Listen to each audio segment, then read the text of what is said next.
Kenapa Maria mengunjungi Elizabeth? Apa motivasinya? Apa yang kita bisa pelajari dengan salam yang diucapkan oleh Maria kepada Elizabeth? Efeknya apa? Dan apa yang kembali kepada Maria? Salam damai sejahtera saudara-saudaraku yang terkasih, pencinta firman Tuhan. Berjumpa kembali dengan Bible Learning with Father Joseph edisi ke-152 di tahun 2024 ini. Saudara-saudara yang terkasih, bulan Mei sudah kita akhiri. Ini hari terakhir di bulan Mei, tanggal 31 Mei. Saudara-saudara, apakah bulan Mei, bulan Maria, bulan kita berdoa, rosario, berdevosi, mengangkat spiritualitas Maria, peran dan teladannya? Apakah doa-doa kita melalui perantaraan Bunda Maria membentuk kehidupan kita si pendoa ini? Saudara-saudara, coba tulis di kolom komen, bulan Mei ini ramah atau enggak ya buat hidup Anda? Romo, terima kasih. Ada jawaban-jawaban doa buat saya, Romo, di bulan Mei. Atau ada juga dari Anda yang mungkin menjawab, Romo, proses pembentukannya masih tetap terus terjadi. Doa-doa saya belum ada jawabannya. Malahan saya harus menghadapi masalah-masalah yang lebih besar lagi. Saudara-saudara yang terkasih, apapun kehidupan Anda saat ini, jangan pernah berhenti dibentuk oleh Tuhan. Tuhan, bentuk aku Tuhan. Ukir kehidupanku Tuhan. Menjadi sesuatu, menjadi pribadi yang utuh di hadapan-Mu. Saudara-saudara, bagaimana kabar Anda hari ini? Saya berharap Anda semua dalam keadaan baik juga. Selama bulan Mei, siapa yang doa rosarionya bolong-bolong? Romo malu Romo kalau ditanya kayak begini. Siapa yang rajin berdoa rosario? Siapa yang hidupnya, tantangannya, masalahnya betul-betul bisa dihadapi karena teladan dari Bunda Maria? Imannya, ketaatannya, kekudusannya, keputusan-keputusannya, ketegarannya betul-betul kokoh menghadapi lika-liku kehidupannya. Coba kita syukuri apapun itu. Semoga esok hari ini lebih baik lagi dari yang sudah-sudah. Saudaraku, hari ini nih 31 Mei ini spesial banget buat saya. Yang pertama, tadi waktu mau mandi ya, saya tinggal di sebuah komunitas bersama 22 frater. Itu pas mau mandi, ternyata airnya mati. Kalau airnya mati tinggal di sebuah komunitas itu perkara, saudara-saudara. Karena setiap pagi tuh airnya kan berebut. Ternyata ada yang rusak di saluran airnya. Untung saudara-saudara. Jadi tadi malam saya tuh sempat ambil 2 galon air minum ya. Saya siapin memang untuk minum saya. Untung saudara-saudara, saya punya persediaan air. Sehingga tadi pagi ya saya bisa cuci muka, bisa gosok gigi, bisa basahin rambut, ya bisa lap-elap. Saudara-saudara, itulah doa. Ketika kita berdoa dalam rutinitas kita, doa pagi, doa siang, doa malam, doa makan, doa syukur, doa permohonan, rosario, devosi, novena, mungkin kita berdoa gitu ya, mau ada kebutuhan atau tidak ada kebutuhan, kita menyiapkan sebuah sumber kehidupan. Seperti saya menyiapkan 2 botol air itu, saya nggak tahu bahwa paginya airnya akan rusak, bukan? Tapi untung saya punya persediaan. Itulah doa harian. Jangan berdoa tunggu punya masalah dulu. Jangan berdoa tunggu masalah Anda kusut dulu. Jangan berdoa kalau sudah nggak ada solusi jalan keluar bagi hidup Anda. Baru kita berdoa sama Tuhan. Berdoalah setiap hari, setiap saat. Ada masalah ataupun tidak ada masalah. Sebab kita tidak pernah tahu kapan kita membutuhkan kekuatan doa kita. Saudara-saudara, udah begitu ya. Saya misa, saya lihat frater-frater itu mukanya pada belum mandi semua. Saya bersyukur, untung saya punya 2 botol air. Lalu yang kedua, ketika saya misa, saya berdoa hari ini mama saya berulang tahun. Selamat ulang tahun, Ma. Semoga panjang umur, penuh sukacita, sehat selalu dalam Tuhan. Saya seorang anak, saya nggak bisa kasih anak, nggak bisa kasih cucu buat mama. Tapi hidup saya persembahkan buat Tuhan. Semoga itu jadi yang terbaik buat mama di hadapan Tuhan. Kemudian juga tadi, saya sudah cerita ya, di depan rumah saya itu gotnya lagi diperbaiki. Sehingga motor nggak bisa dipakai, mobil juga nggak bisa dipakai, nggak bisa lewat. Karena di depan rumah itu gotnya itu lagi diperbaiki. Nah, itulah yang membuat saya harus jalan kaki nih ke kantor nih. Tapi sebelum itu saya ada masalah lagi. Jam setengah 5 pagi setelah cuci muka, gosok gigi itu, saya udah siap-siap tuh mau bikin video. Ternyata tantangan kendala yang kedua, yaitu gak tahu kenapa kamera yang sering kali saya pakai buat rekaman itu kok tiba-tiba kok rusak. Waduh, masalah ini. Mungkin itu kamera capek kali ya. Setiap hari dibikin video gitu, sudah 1.500 video, mungkin capek. Harus saya bawa dulu ke tempat servis. Mudah-mudahan nggak kenapa-napa, mudah-mudahan cuma masalah teknis saja. Sehingga nanti bisa dibuat rekaman lagi. Ya udah, membuat saya harus rekamannya di kantor. Nah, tadi saya ke kantor harus jalan kaki. Kebetulan rumah saya sekarang itu jaraknya nggak gitu jauh dari kantor. Ya jalan kaki 15 menit sampai lah. Nah, ketika saya jalan kaki, tiba-tiba saudara-saudara ada seorang tukang bensin eceran yang jualan di depan rumah saya. Seringkali ya kalau ada makanan lebih, kalau ada nasi-nasi kotak ya saya bagi ke dia. Dia tanya gini, wah Romo nggak bisa pakai mobil ya? Iya nih saya harus jalan kaki. Udah Romo, naik motor saya. Waduh, baru pertama kali nih. Dia nawarin motornya, saya anterin Romo ke kantor. Kantor Romo di STF kan? Dia ternyata tahu saudara-saudara. Ayo saya antar Romo. Ya udah, saya naik boncengan sama dia. Nah ini yang menarik nih. Ini yang menarik yang ada kaitannya sama bacaan-bacaan kitab suci yang mau saya angkat hari ini. Ketika saya naik motor, saya harus melewati beberapa tempat. Salah satu tempat adalah sekolah Melania yang letaknya di sebelah sekolah tempat saya mengajar, Sekolah Tinggi Filsafat. Di situ kan ada ibu-ibu yang nganterin anaknya sekolah kalau pagi ya. Tiba-tiba ada 3 orang. Selamat pagi Romo. Bodoh. Ternyata si abang yang nganterin saya ini, tukang bensin eceran, dia kaget. Ih, Romo terkenal ya. Kok banyak dikenal sama ibu-ibu katanya. Dia nggak tahu saya punya YouTube ternyata kan. Lalu juga sampai kantor ada satpam, selamat pagi Romo. Kemudian juga ada satu dosen lagi, selamat pagi Romo Yosef. Lalu ada mahasiswa, selamat pagi Romo Yosef. Tambah dia bingung juga. Ih Romo ngetop juga ya Romo. Saudara-saudaraku yang terkasih, salam yang diberikan oleh orang-orang kepada saya pagi ini ternyata membuat saya berpikir. Salam, sesuatu yang sederhana, sesuatu yang rutinitas, sesuatu yang mungkin formalitas belaka seringkali ternyata mengandung sebuah kekuatan. Kekuatan salam, selamat pagi, itu selamat siang, selamat ulang tahun, selamat apapun lah pokoknya. Itu mengandung sebuah kekuatan. Dan percayalah saudara-saudara, salam itu dalam tradisi Timur Tengah kuno, dalam agama-agama kuno itu nggak pernah formalitas sifatnya. Ketika kita mengucapkan salam atau shalom, kita itu adalah doa kita sebetulnya. Kita mengharapkan orang yang kita beri salam hidupnya dalam keadaan baik-baik saja. Tidak kekurangan sesuatu apapun. Ada sebuah energi positif dari salam itu. Kalau kita berikannya dengan tulus, dengan ikhlas, dengan maksud yang baik, dengan kasih persaudaraan. Salam itu jangan pernah main-main. Nah percayalah saudara-saudara, dari bacaan yang mau saya angkat kali ini, salam itu akan berbalik positif, memberikan rahmat karunia pada kita.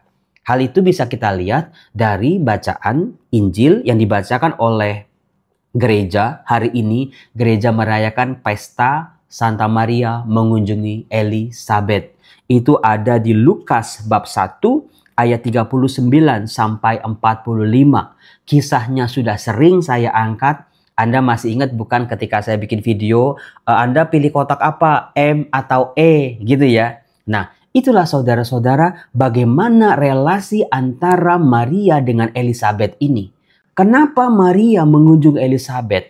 Apa motivasinya? Apa yang kita bisa pelajari dengan salam yang diucapkan oleh Maria kepada Elizabeth? Efeknya apa? Dan apa yang kembali kepada Maria? Dan rahmat itu lagi-lagi tidak berhenti dalam diri Maria. Apa yang dikatakan selanjutnya? Di Lukas bab 1 ayat 39. Setelah Maria menerima kabar dari malaikat Gabriel, setelah Maria berkata, "Sesungguhnya aku ini adalah hamba Tuhan, jadilah padaku menurut perkataanmu itu." Waktu itu dikatakan, lalu malaikat itu meninggalkan dia.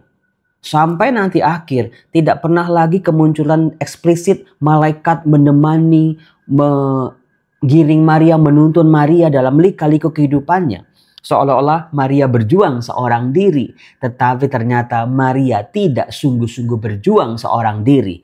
Ada rahmat Tuhan, ada Tuhan yang menyertai, ada kekuatan Roh Kudus yang bekerja dalam diri Maria. Termasuk juga orang-orang yang dijumpai oleh Maria. Mari kita lihat. Beberapa waktu kemudian, jadi Maria bisa jadi enggak langsung begitu malaikat datang, dia berkata aku ini hamba Tuhan, langsung pergi. Maria butuh waktu untuk mengolah pesan dari malaikat ini. Maria juga mengolah kata-kata yang keluar dari mulutnya. Ini penting. Karena apa? Jangan sampai hidup rohani kita ini spontanitas sifatnya, reaksional sifatnya. Orang begini kita begini, orang begitu kita begitu. Orang ngomong begini kita langsung reaktif. Butuh pengendapan.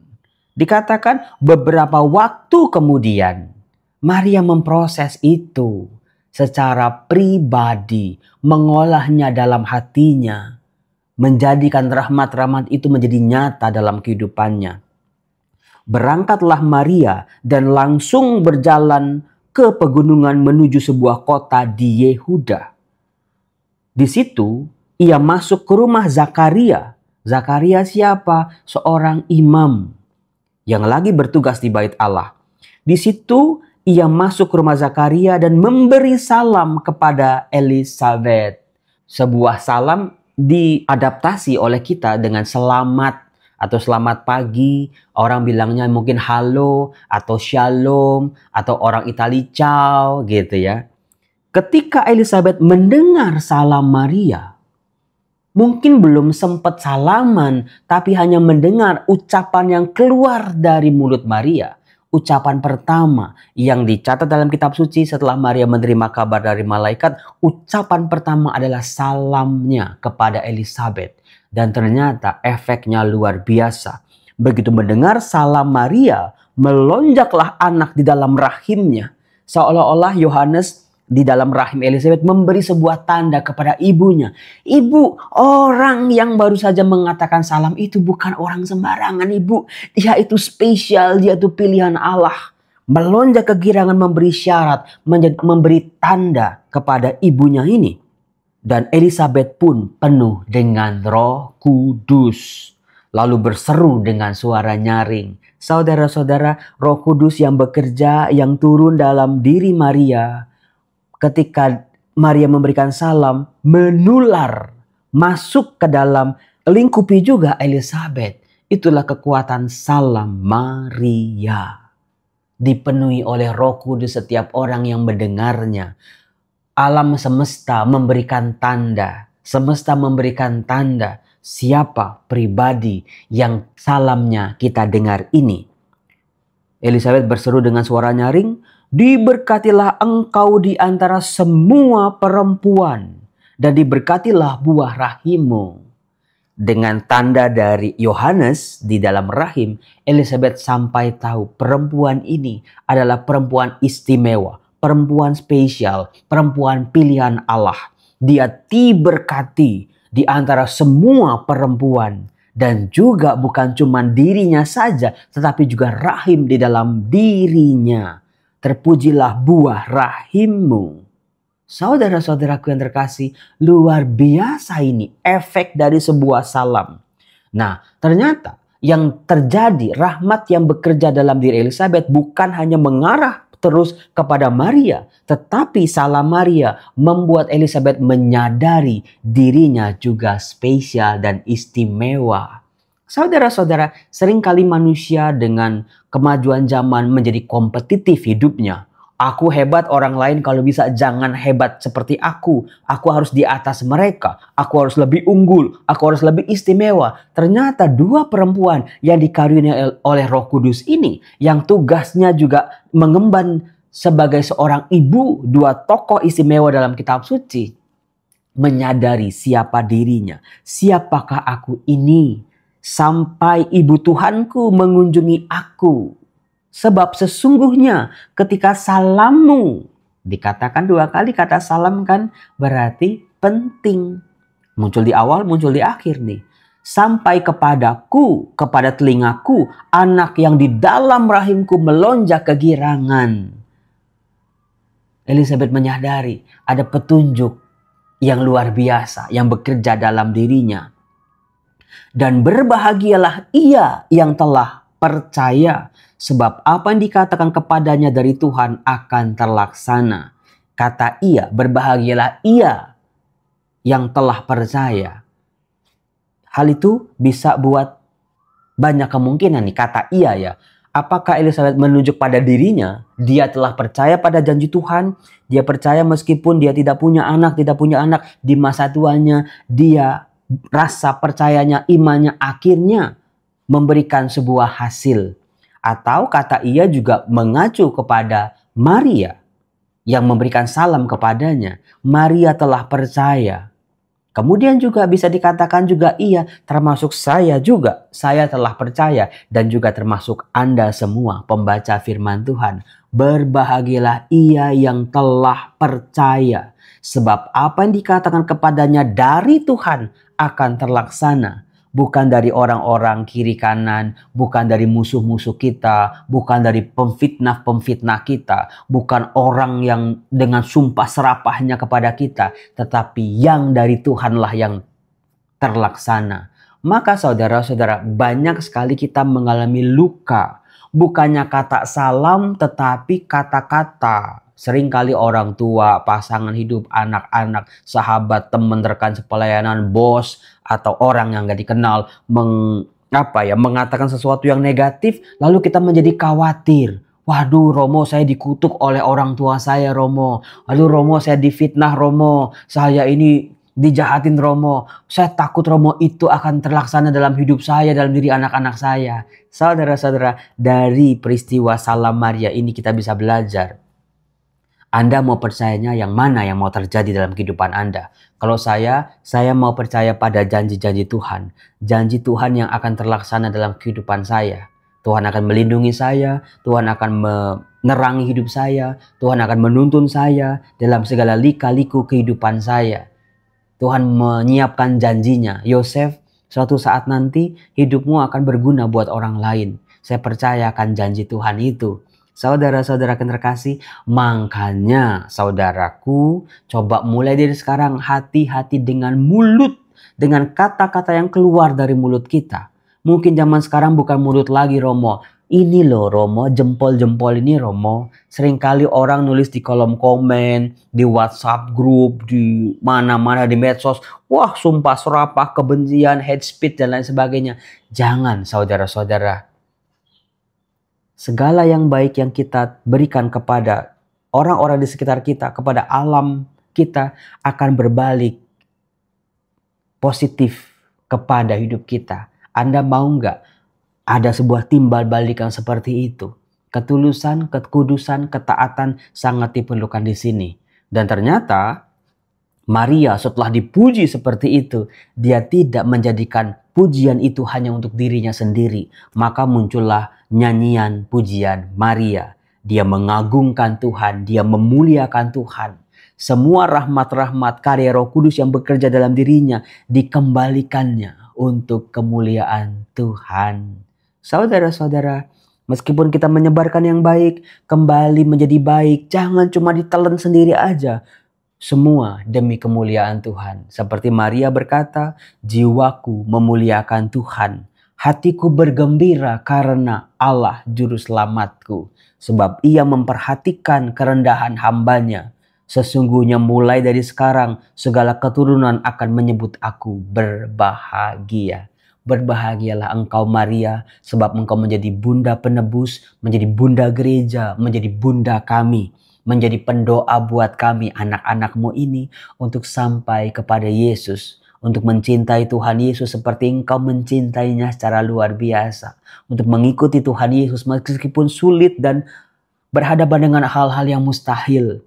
Tapi seperti Maria yang percaya pada janji Tuhan, bentuklah kami juga percaya pada janji Tuhan. Saudara-saudara, semoga rahmat bekerja terus-menerus dalam kehidupan kita. Salam damai sejahtera. Tuhan Yesus memberkati. Bye-bye.